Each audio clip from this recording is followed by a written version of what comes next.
We should not learn it the hard way. We should not learn it the day we find our child has been hit by a car. We should not learn that day Allah protected our children, not me and you. The day we lose our savings, that's not the day we should learn that all of this belonged to Allah, it came from Him and He can take it in an instant. Allah is the ultimate doer. Wealth is a deception. He gives it, He can seize it. It's not because of your intelligence, not because of my power, my skills, my privilege, my background. No, it comes from Allah.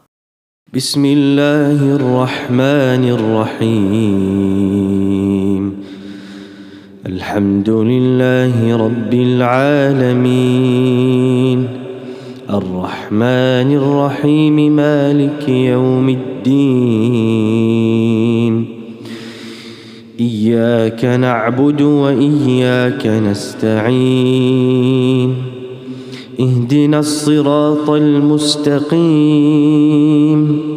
صراط الذين أنعمت عليهم غير المغضوب عليهم ولا الضالين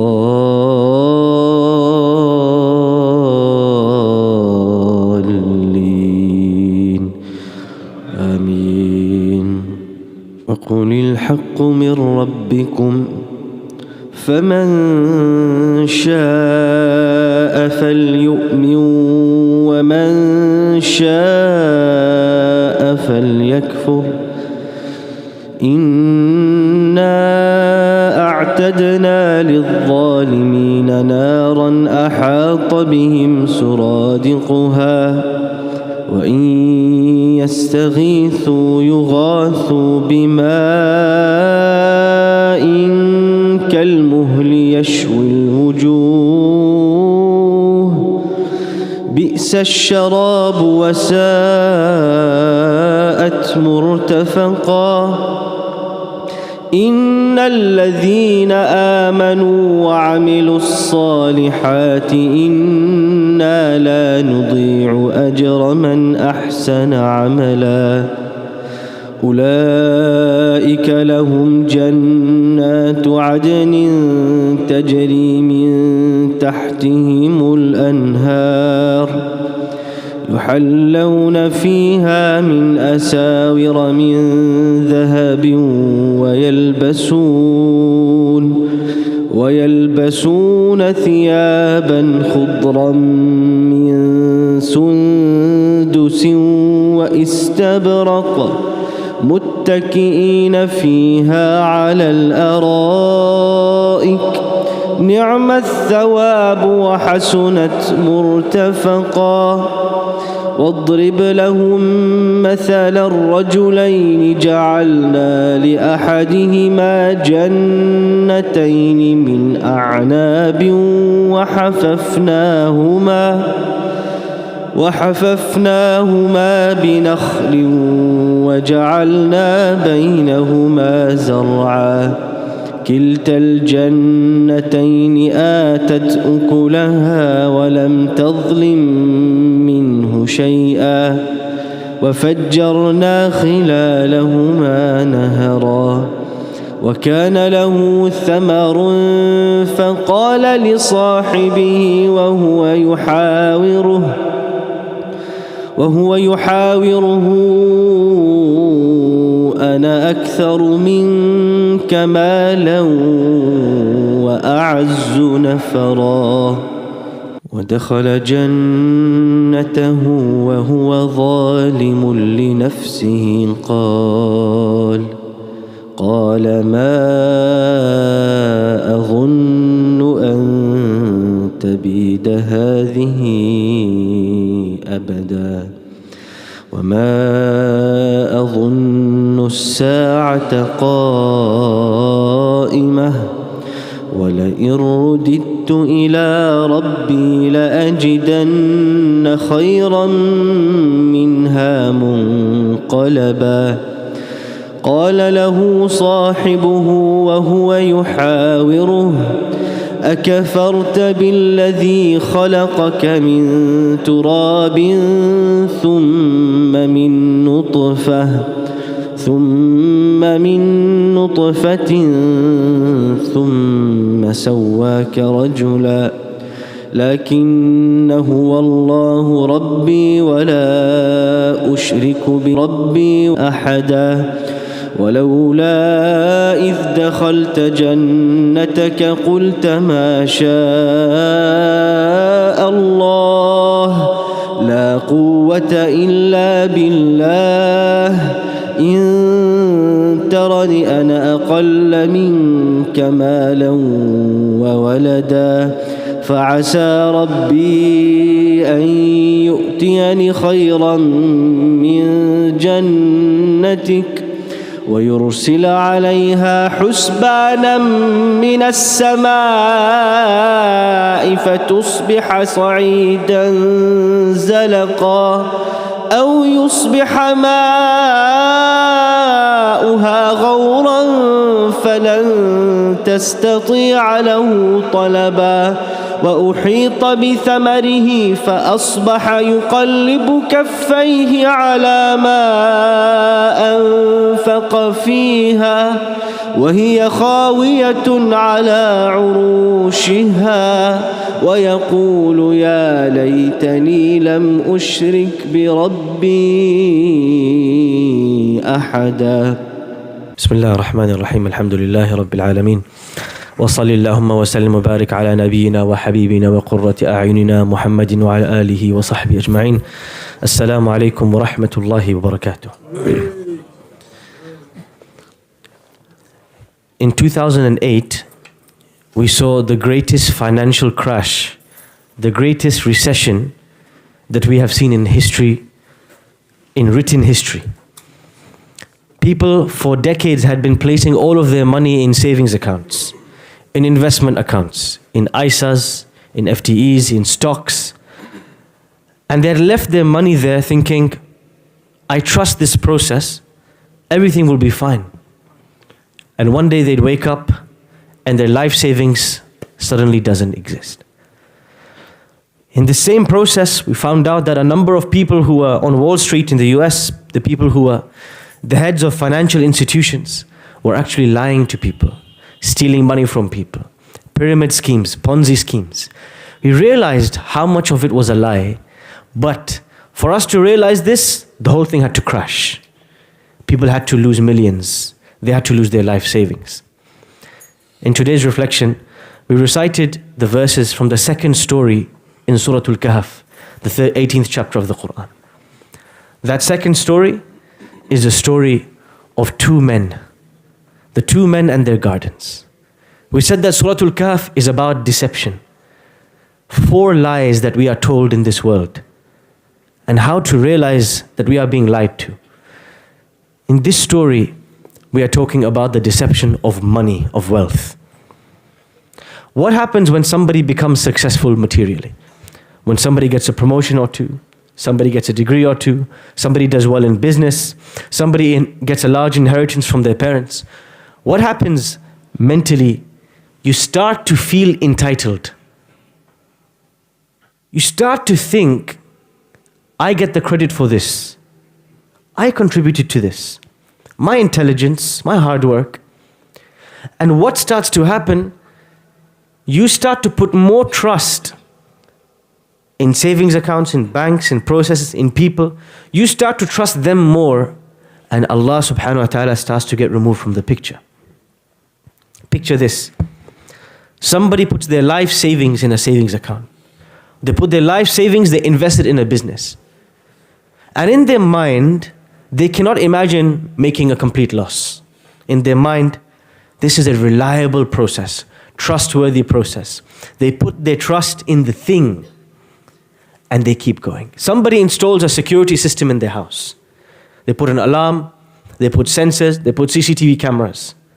Suddenly something strange happens. Every day when they leave their house and they lock the door, they stop saying, Bismillahi tawakkaltu ala Allah. What happened?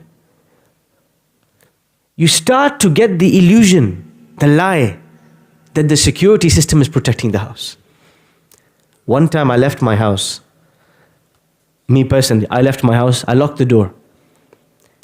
And I forgot to say Bismillah tawakkaltu ala Allah, the dua of leaving the house. And I went to sit and study with my teacher. And a strange thing he asked me before we started. He said, when you left your house today, did you say Bismillah tawakkaltu ala Allah? I said, no. He said, you know why? You started to put more trust in the security system, in the lock and key, in the CCTV, and less trust in Allah. Do you know what can happen? You can reach home, the whole house can be burnt down and your security system will still be standing. Who protects your house? Don't live in a lie that there's more power in these things than there is in Allah. The story of these two men, what is their story? One of these two men, Allah had granted a beautiful farm. Jannatani min a'nab, 2 gardens of grapes, and surrounded by palm trees and a river in between them. A beautiful sight to the eye, a successful operation. كِلْتَ الْجَنَّتَيْنِ آتَتْ أُكُلَهَا وَلَمْ تَظْلِمْ مِنْهُ شَيْئًا. He made a full profit. Now the thing is, with agriculture, it's so dependent on the season, on the rain, on the soil, on the temperature. But this man somehow, he made a full killing, he made a profit, a huge profit. وَكَانَ لَهُ ثَمَرٌ. And he got some grapes, he got something from his garden, and he went and took it to his neighbor. The challenge with this, when you start to absorb this mindset, I have earned this, this is me, this is my success, my achievement. It's not obvious to you and it's not obvious to those around you. It comes out in conversation. You know that Range Rover that I have outside? I'm thinking of upgrading it this year. You slip it in. You know those 3 houses next door? Yeah, I own all of them.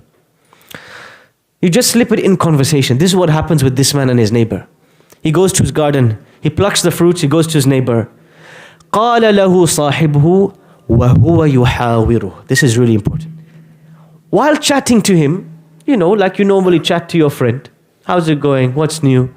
Yeah, I just bought a Bugatti yesterday. And he just slips it in. أَنَا أَعَزُّ مِنْكَ مَالًا وَنَفَرًا. You know, I've got more wealth than you and I've got more employees, you know. He just slips it in like that in the conversation. And then he goes back. So now, without realizing, he started to boast to people around him. And then he goes back to his garden. وَدَخَلَ جَنَّتَهُ. The mindset is so deeply entrenched inside him. He enters his garden. وَدَخَلَ جَنَّتَهُ وَهُوَ ظَالِمٌ لِنَفْسِهِ. He enters his garden without realizing he has a disease in his heart. What's that disease? قال ما أظن أن تبيد هذه أبدا. Some scholars say he didn't even say this out loud. He's thinking this as he walks into his garden, as he strolls between the trees, as he looks at the acres of land. He says, this is never going to finish. I'm going to pass this down to my kids, my grandkids. People walk past their properties, they walk past their cars, they go and they log in to see their savings account. They say, you know what? I did a good deal. I made a killing. I made some smart investments. I'm going to pass this to my kids. It doesn't cross your mind that in an instant the whole thing can disappear. قال ما أظن أن تبيد هذه أبدا. He says, I don't think this is going to vanish at any point in time. He starts to feel safe with his wealth. He starts to feel this thing is going nowhere. But that takes him to something more dangerous. وَمَا أَظُنُّ السَّاعَةَ قَائِمَةً. I don't even think the day of judgment will come. وَلَئِن رُدِدتُّ إِلَىٰ رَبِّي لَأَجِدَنَّ خَيْرًا مِّنْهَا مُنْقَلَبًا. And even if there was a day of judgment, even if I go to Allah, look how much wealth He gave me. Surely He's going to look after me. You start to think that the wealth you have, the blessings you have, the house you have, the clothes you have, the children you have, you start to think this is because Allah loves me. That's why He gave me these things. So I'm going to get a default access to paradise. His neighbor stops him right there. And he asks him the hard question. أَكَفَرْتَ بِالَّذِي خَلَقَكَ مِن تُرَابٍ. How could you be ungrateful Do you not remember that one day you were sand?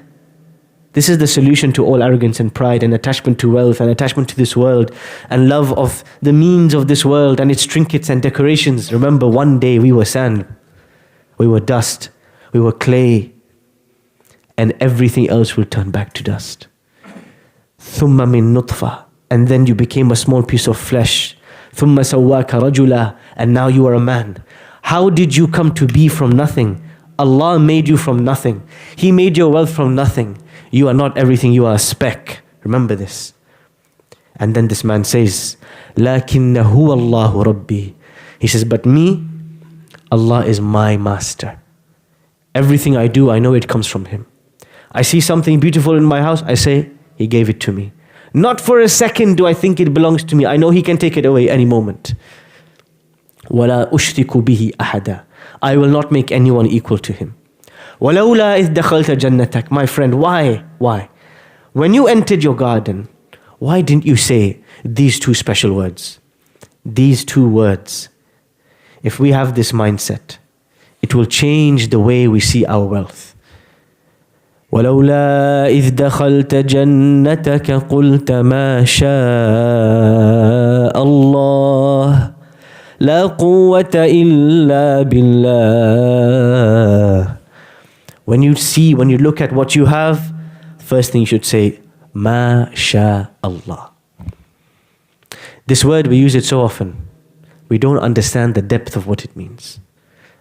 Ma sha Allah means, if Allah did not will it, I would have nothing today. I could have all the skills, all the intelligence, all the degrees, all the business partners, but I would have zero. Like the people on Wall Street in 2008. $100 billion disappeared overnight. Where did it go? Nobody knows. Overnight. They had everything and suddenly they had nothing. That's how it can happen. My Lord is the one who gave it to me. Second phrase, La quwwata illa billah. The interesting thing in this passage is this man is accused of shirk, making equals to Allah. And in the end of the story, he says, why did I make equals to Allah? Now, did this man worship idols? The vast majority of historians say, no, he was not worshipping idols.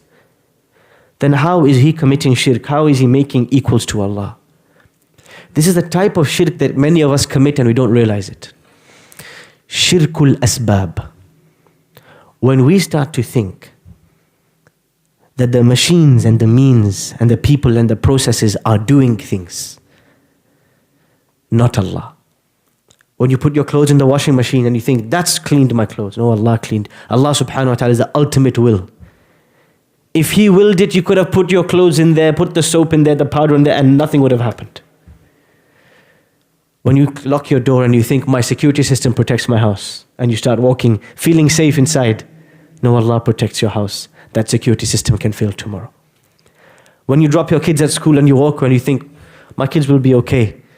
The teachers will teach them. No, Allah gives them knowledge. And if Allah willed, no teacher could give them anything. Allah is the doer. Everything else is just a means. Everything else is just, when you get your paycheck at the end of the month, you think, my boss paid me. No, Allah paid you. He sent it through your boss. Everybody in this world is a postman. Allah is sending the letter. They are just carrying the message. When we start to put more trust in things, this is called shirkul. We have made it equal to Allah. When an earthquake happens, what does the BBC say? What does the news say? Nature got angry. What is nature? Nature is some kind of God alongside Allah. The sea is angry because of global warming, because of pollution. So the sea made a tsunami. What, the sea is some kind of demigod? No. These are all the creation of Allah. They are subservient to Him. And so this man, he learns his lesson the hard way. His neighbor, his good friend is telling him, why didn't you say, La quwwata illa billah? There is no power. Nothing can happen unless Allah wants it to happen. And look, he says to him, I have less money than you, less people than you, but I'm grateful to Allah. That is the secret. It's not about having more. It's about being content with what you have. And then what happens? He enters his garden and Allah subhanahu wa ta'ala destroys his garden completely.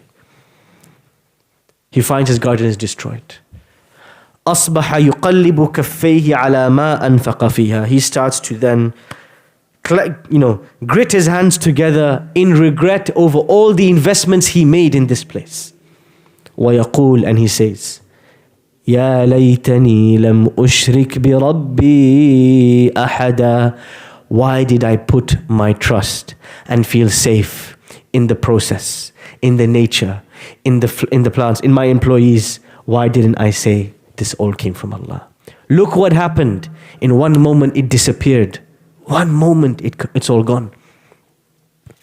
And then Allah subhanahu wa ta'ala concludes the story and he comments, وَلَمْ تَكُنْ لَهُ فِئَةٌ يَنْصُرُونَهُ مِنْ دُونِ اللَّهِ. Nobody could help him in this moment. There is no refund on his lost property. Nobody's going to give him back his money, his wealth. His garden is never coming back unless Allah gives it back to him. Nobody can help if Allah subhanahu wa ta'ala turns away. وَمَا كَانَ مُنْتَصِرًا. And nor can he do anything to revive it. The game is over. هُنَالِكَ الْوَلَايَةُ لِلَّهِ الْحَقِّ. Today he realized something. Allah has the walaya. He looks after everything. Not me, not my manager, not my supervisor, not my security guard. Allah is the ultimate doer. هُوَ خَيْرٌ ثَوَابًا وَخَيْرٌ أَمَلًا.